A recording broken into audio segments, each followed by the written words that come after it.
नमस्कार सर। नमस्कार sir. Sir क्या नाम है आपका? योगेंद्र चंद। योगेंद्र जी, आप कहाँ से हैं?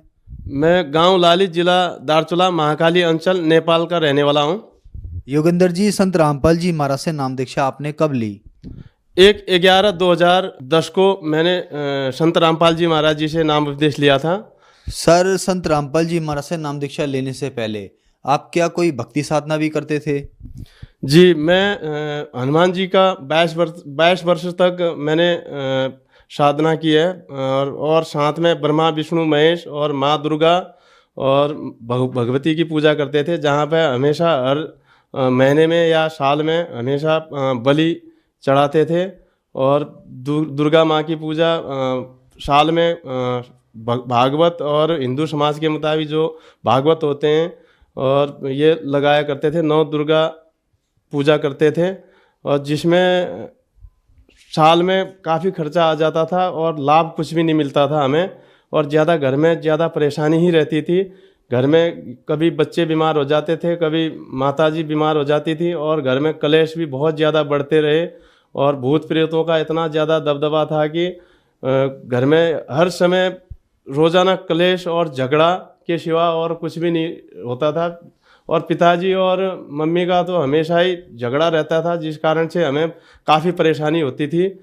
और पूरा जीवन में मतलब पूजा इतना करते थे। माताजी भी लगभग बहुत ज़्यादा पूजा करती थी माँ दुर्गा की। जो हमारा मंदिर है भगवती मंदिर गांव में, उसमें हमेशा जोत जलाने के लिए डेली वहाँ पे पूजा अर्चना करते थे। घर में भी मंदिर बना हुआ था जिसमें रोज़ाना पूजा किया करते थे, लेकिन उस पूजा से कोई लाभ भी नहीं हुआ। और रात दिन घर में झगड़ा होना, घर में इतनी परेशानी हो गई थी कि हम लोग कर्ज में भी काफ़ी ज़्यादा डूब गए थे, जिसमें कम से कम 18-20 लाख रुपया कर्जा हो गया था।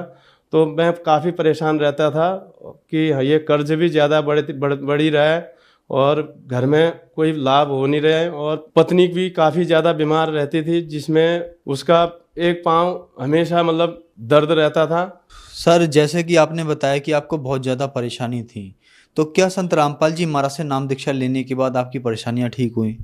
जी, बहुत ज़्यादा ठीक हुआ है। मेरा मानसिक तनाव ज़्यादा रहता था, और जो भी शरीर में जो दर्द था, मेरा बैकबोन में काफ़ी पैरालाइज की शिकायत हो गई थी इस साइड से। यहाँ से लेके पूरे नसें पूरे ब्लॉक हो गए थे, और जो ये शरीर है एकदम दुबला हो गया था मेरा। लगभग 50-52 केजी का रह गया था मैं खुद इतना परेशान रहता था कि अब ये क्या होगा। और मैं ये सोच रहा था कि ये शरीर एकदम काम योग्य नहीं रहा। मैं काफ़ी मतलब एक्सरसाइज बहुत ज़्यादा करता था पहले, और एक समय ऐसा था कि मैं 500 बेंच और 500 सिटअप आर्मी में होने की वजह से मैं हर चीज़ एक्सरसाइज करता रहता था। 5 किलोमीटर बीबीटी और ये चीज़ें एक्सरसाइज करते थे हम लोग।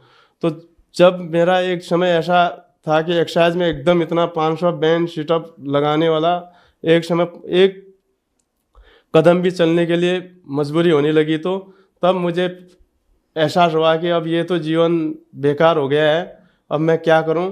तो फिर मैंने भगवान को पुकारा, हे भगवान, माँ दुर्गा को पुकारा। मैंने कहा, हे माँ, मेरे शरीर को ठीक कर दीजिए, मैं तो बहुत ज़्यादा परेशान हो गया हूँ, एकदम दिमाग भी काम करना रह गया था। तो फिर कहीं से भी जब लाभ नहीं मिला, तो मैं एकदम अपने को आत्महत्या करने के चक्कर में लग चुका था।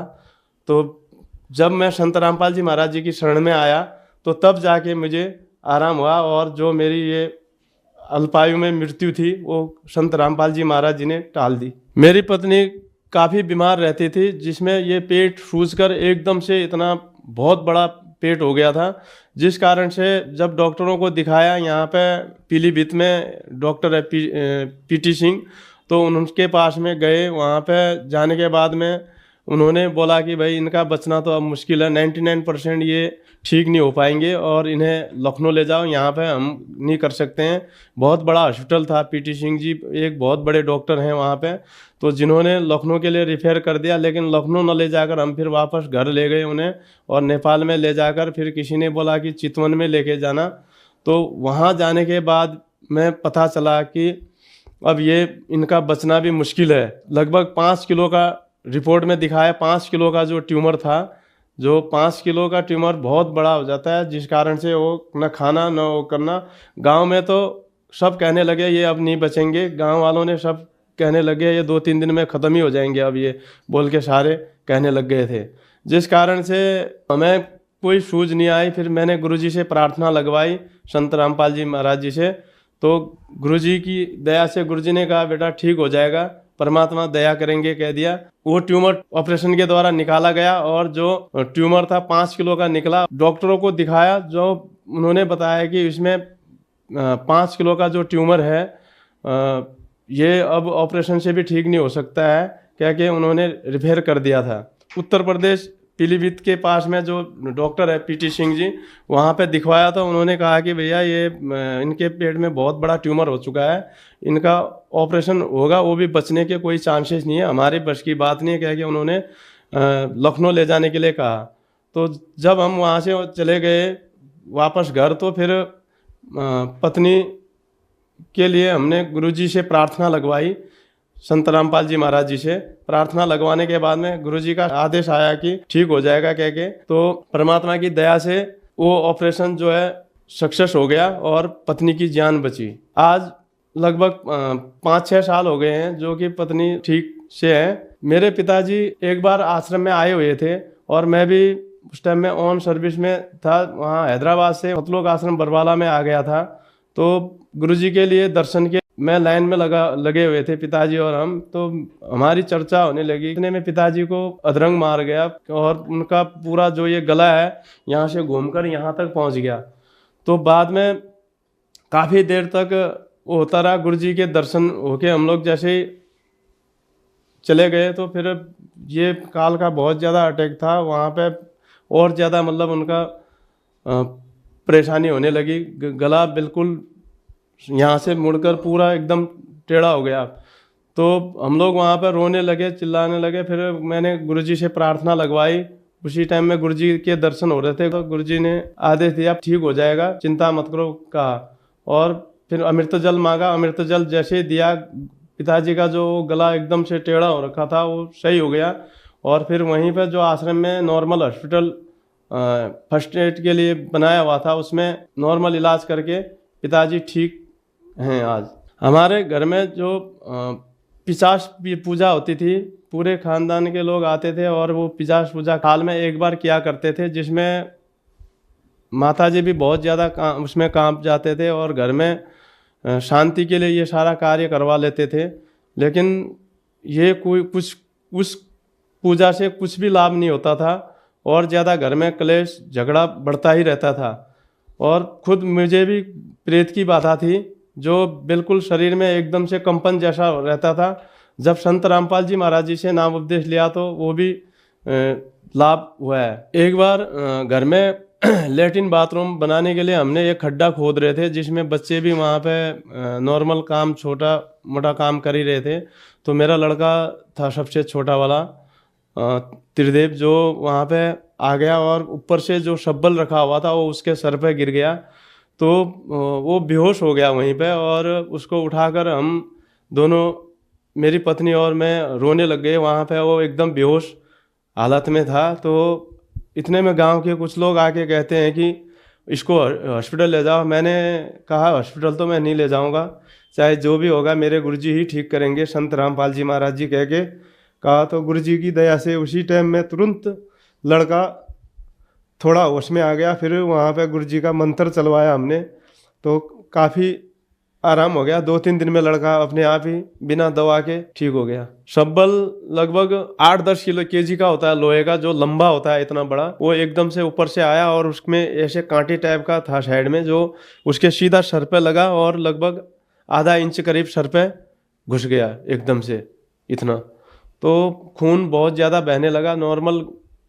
उस हिसाब से फिर गुरुजी से प्रार्थना करने के बाद में घर में ही ठीक हो गया। मुझे नशे की भी बहुत ज़्यादा लत थी, जो दारू, खैनी, गुटखा, भांग, तंबाकू सब चीज़ सेवन करता था। जब घर में जाता था तो रात को 12 बजे तक मेरे साथ के जितने भी मेरे दोस्त हैं आते थे और मैं छुट्टी में, लगभग कब छुट्टी गई पता नहीं होता था, लगभग 15-20 बोतल दारू भी लेके जाते थे आर्मी से। वो सारा दारू खाने के बाद में लगभग कई हज़ार रुपये का दारू फिर पी जाता था मैं। और पैसे की कुछ भी बचत नहीं थी। आज 11 साल से परमात्मा की दया से मेरा इन चीज़ों को पीना तो दूर, कोई पीता है तो उनको भी बताता हूँ कि भैया ये गलत चीज़ है, मत पियो।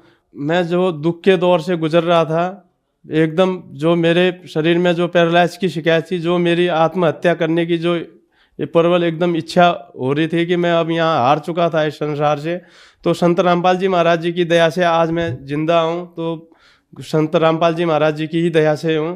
तो मेरे जो भी मैंने ये गलत व्यसन किए थे, दारू, मीट, मांस, भांग, तंबाकू, खैनी, गुटखा, ये सारी लत मेरी छूट गई। लोग कहते थे कि भाई 100 चूहे खाकर बिल्ली हंस को चले, लेकिन आज मैं जिस हिसाब से हूँ वो भी खुद कहते हैं कि भाई ये वाक्य ही पहले से अच्छा सुधर गया है, कुछ भी नहीं तो नशा तो नहीं करता है कहते हैं। मुझे भी बहुत खुशी होती है कि लोग कहते हैं कि हाँ भाई ये नशा नहीं करता है, और उतना नशा करता था और रात दिन दारू खाता था, और जिसमें अपने दोस्त भी बिगड़ रहे थे जितने थे, और पैसे का भी नुकसान हो रहा था। आज वो सारा पैसा बचत भी हो रहा है और बढ़िया अपने घर में सुख शांति भी हुई है। सर हम आपसे पूछना चाहेंगे, आप क्या काम करते हैं? जी, मैं भारतीय सेना का जवान हूँ, जो नेपाल से जो गोरखा रेजिमेंट है, 9GR बोलते हैं, क्षेत्रीय यूनिट है, उसमें मैं कार्यरत हूँ। तो जो लोग आज आपको टीवी पर देख रहे हैं और वो भी इन सब परेशानियों से ग्रस्त हैं, उनके लिए आप क्या कहना चाहेंगे? दास संदेश तो क्या दे सकता है, मैं ये प्रार्थना कर सकता हूँ कि जिस प्रकार से मेरे घर पे जो ये दुख का पहाड़ टूटा हुआ था और मेरे ऊपर में जो ये समस्याएं आई हुई थी, मैं खुद ही अगर आत्महत्या करने के कगार में पहुंच चुका था। आज अगर जब मैं सब चीज़ से सुसंपन्न होकर, जबकि दोनों, मेरी पत्नी भी जो टीचर थी और मैं भी खुद आर्मी में था, दोनों जने होकर पैसे की भी कोई कमी नहीं थी, परमात्मा गुरुजी की दया से आज जब मैं ठीक हुआ, तो मैं भक्त समाज से यही प्रार्थना करना चाहता हूँ कि जिस प्रकार से मेरे दुखों को संत रामपाल जी महाराज जी ने ठीक किया है, आप लोग भी जो ये पुस्तक है ज्ञान गंगा, और जो ये चैनल पर सत्संग आता है उसके नीचे जो पीली पट्टी में जो नंबर दिए हुए हैं, उससे पुस्तक मंगा सकते हैं और अपना कल्याण करवा सकते हैं। धन्यवाद सर। सत साहेब जी।